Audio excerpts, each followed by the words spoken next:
Assalamualaikum warahmatullahi wabarakatuh. Shalom, Om Swastiastu, Namo Buddhaya, salam kebajikan, salam sejahtera bagi kita semua. Perkenalkan, nama saya Fajri Nur Samsi dengan NIM 8111420456 dari Universitas Negeri Semarang. Di sini saya akan menganalisis dan menjelaskan hasil analisis saya terkait dengan kasus hukum internasional, yakni sengketa ambalat antara Indonesia dengan Malaysia. Saya akan menjelaskan terkait dengan kasus ini dengan menggunakan PowerPoint agar lebih dapat dipahami karena hal ini berkaitan dengan gambar geografis ambalat itu sendiri. Nah, kasus internasional sengketa ambalat. Apa sih yang terjadi dengan ambalat itu sendiri? Karena mengapa kok disengketakan? Mengapa kok hal ini menjadi konflik antara dua negara? Nah, setidaknya dalam tulisan ini saya membagi dalam 3 bagian, yang pertama pendahuluan, yang kedua pendalaman kasus, yang ketiga yakni penyelesaian atau solusi. Nah, pertama pendahuluan, apa sih ambalat itu? Nah, ambalat adalah blok laut luas mencakup 15.235 km persegi yang terletak di Laut Sulawesi atau Selat Makassar dan berada di dekat perpanjangan perbatasan darat antara Sabah, Malaysia, dan Kalimantan Timur, Indonesia. Penamaan blok laut ini didasarkan atas kepentingan eksplorasi kekayaan laut dan bawah laut, khususnya dalam bidang pertambangan. Nah, jadi dulunya itu wilayah laut ini tidak ada namanya. Nah, kemudian dikasih nama karena laut tersebut memiliki kekayaan laut yang berada di dasarnya dan atau di bawah dasarnya. Nah, sengketa wilayah ambalat ini merupakan konflik bilateral atau konflik di antara dua negara, yakni Indonesia dan Malaysia. Nah, konflik ini dipicu dengan pelanggaran Malaysia yang memasukkan ambalat ke dalam wilayah negaranya tahun 1979. Karena sebelumnya itu Indonesia masuk di wilayah uh, Indonesia berdasarkan perjanjian yang dilakukan antara Indonesia dan Malaysia yang kemudian diratifikasi oleh kedua negara tersebut. Nah, inilah gambaran geografis dari ambalat. Nah, ini ambalat yang ada lingkar merah. Kemudian yang garis kuning itu adalah perbatasan antara Malaysia dan Indonesia. Nah, mengapa sih ambalat itu diperebutkan? Nah, di sini ada setidaknya 3 alasan. Yang pertama, ambalat itu memiliki kekayaan laut biotik seperti ikan dan makhluk hidup lainnya. Yang kedua, ini mungkin yang terpenting. Ada 764 juta barel minyak yang tersimpan di bawah dasar laut ambalat. Yang ketiga, ada 1,4 triliun kaki kubik gas yang terletak di bawah ambalat tersebut. Nah, hal ini cukup menjadikan kenapa ambalat itu diperebutkan oleh negara-negara karena memiliki kekayaan yang sangat tinggi dengan sumber daya alam yang sangat banyak. Nah, kemudian apa sih dasar klaim masing negara terhadap wilayah ambalat? Nah, Indonesia mengklaim wilayah ambalat itu dengan beberapa hal, yakni pasal 76 UNCLOS atau United Nations Convention on the Law of the Sea. Batas landas kontinen itu sejauh 200 mil laut dari garis pangkal. Nah, kemudian pasal 57 UNCLOS, zona ekonomi eksklusif suatu negara juga diukur sebesar 200 mil. Nah, kemudian ada konsep archipelago state, bahwa garis pantai penentuan wilayah harus ditarik lurus dari kepulauan terluar. Karena Indonesia itu eh, ambalat itu termasuk dalam 200 mil dari wilayah terluar Indonesia. Fakta, di sini ada fakta bahwa ambalat merupakan kelanjutan alamiah dari lempeng gunung Kalimantan. Letaknya pun masih di dalam 200 mil dari garis dasar wilayah Indonesia atau pantai Indonesia. Nah, kemudian apa sih yang menjadi dasar klaim Malaysia terhadap ambalat? Yang pertama, setidaknya ada 3. Yang pertama, ada traditional fishing road, yakni uh,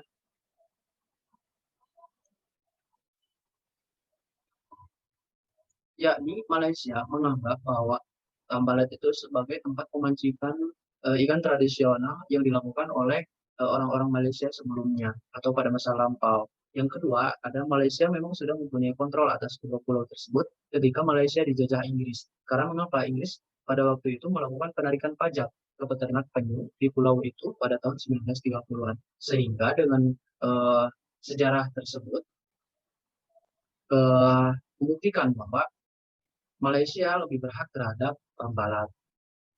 Nah, yang ketiga ada terdapat mercusuar yang bertuliskan dibuat oleh Inggris. Seperti yang kita ketahui bahwa Malaysia dulu dikolonialisasi oleh Inggris.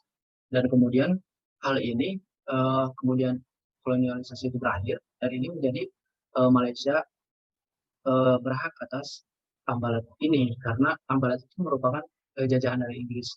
Sama dari Inggris. Nah, hal ini menjadikan bukti bahwa Ambalat ini bagian daripada Malaysia. Nah, sengketa ini dimasukkan atau dimajukan ke ICJ atau International Court of Justice pada tahun 2002. Nah, kemudian ICJ memutuskan bahwa Sipadan dan Ligitan atau ND6 dan ND7 menjadi wilayah Malaysia dengan bukti penguasaan dan pengendalian efektif. Nah, di sini dalam putusan ini ICJ memenangkan Malaysia dan Indonesia kalah dalam sengketanya. Namun setelah adanya putusan ICJ tersebut, Indonesia dan Malaysia tetap berkonfrontasi secara militer di perairan Sulawesi. Nah, barulah pada bulan Februari 2009, kedua negara sepakat untuk menahan diri dari serangan dan menyelesaikan kasus ini secara diplomatis. Walaupun memang kelanjutannya ada beberapa pelanggaran yang dilakukan oleh Malaysia dalam uh, tindakannya melewati batas wilayah negara Indonesia. Nah, inilah gambaran atau peta yang secara dengan menggunakan garis setelah adanya ICJ. Nah, tahun 2002, ND6 dan ND7 atau SIPA dan Ligitan menjadikan wilayah ini menjadi wilayah dari Malaysia berdasarkan keputusan ICJ tahun 2002. Nah, di sini yang diperebutkan adalah Ambalat East atau Indonesian Climb yang berada di tengah-tengah ini yang dengan menggunakan garis-garis tebal. Nah, kemudian ND6 dan ND7 ini atau sepadan digital ini menjadi wilayah Malaysia setelah adanya putusan dari ICJ, International Court of Justice di Den Haag, Belanda. Nah, dapat disimpulkan bahwa setidaknya ada timeline sengketa Ambalat itu ada 5. Pertama tahun 1969, yakni perjanjian kapal batas landas kontinen Indonesia-Malaysia yang ditandatangani oleh dua negara bahwa pada saat itu menentukan batas wilayah antara Indonesia dengan Malaysia. Hal ini sudah diratifikasi oleh kedua negara menjadi undang-undang. Namun pada 1979, Malaysia mengklaim Ambalat secara sepihak sehingga hal ini menimbulkan konflik atau sengketa di antara kedua negara tersebut. Nah, kemudian tahun 1984 muncullah UNCLOS yang di dalamnya mengatur tentang batas wilayah. Contohnya zona ekonomi eksklusif yang diatur zona ekonomi eksklusif itu 200 mil dari wilayah terluar pantai dari suatu negara. Sehingga menurut UNCLOS, berdasarkan UNCLOS ini, Ambalat ini masih di dalam wilayah Indonesia karena berada dalam 200 mil wilayah pantai terluar Indonesia. Nah, kemudian karena banyak adanya konflik yang tidak terselesaikan, dimajukanlah ke ICJ. Nah, ICJ ini memutuskan di tahun 2002 ini bahwa ND6 dan ND7 atau SIPA dan Ligitan itu masuk pada wilayah Malaysia, sehingga dalam hal ini Indonesia kalah dan Malaysia menang. Nah, namun setelah adanya keputusan tersebut, konfrontasi di antara kedua negara tidak kunjung selesai, hingga pada tahun 2009 penyelesaian masalah dilakukan secara diplomatis karena daripada menanggung kerugian karena dari konflik itu mungkin banyak kerugian. Nah, penyelesaian masalah secara diplomatis dilakukan, namun setelah hal itu atau penyelesaian masalah secara diplomatis tetap saja ada pelanggaran-pelanggaran yang dilakukan, sehingga dalam riset saya menemukan bahwa Indonesia menyangkut dengan ketahanan nasional mengirimkan beberapa pesawat tempur untuk ke lapangan udara Tarakan, Sulawesi untuk menjaga mengamankan wilayah Ambalat tersebut. Nah, mungkin cukup sekian penjelasan dari analisis yang saya buat mengenai kasus hukum internasional sengketa Ambalat antara Indonesia dan Malaysia. Nah, semoga hal ini bermanfaat bagi kita semua, bahwa pentingnya kita mengetahui mengenai sengketa yang terjadi di Indonesia dengan negara lain terkait dengan wilayah yang sebetulnya bisa jadi atau bisa dibilang seharusnya wilayah Indonesia. Nah, mungkin cukup sekian dari saya. Semoga bermanfaat. Wassalamualaikum warahmatullahi wabarakatuh.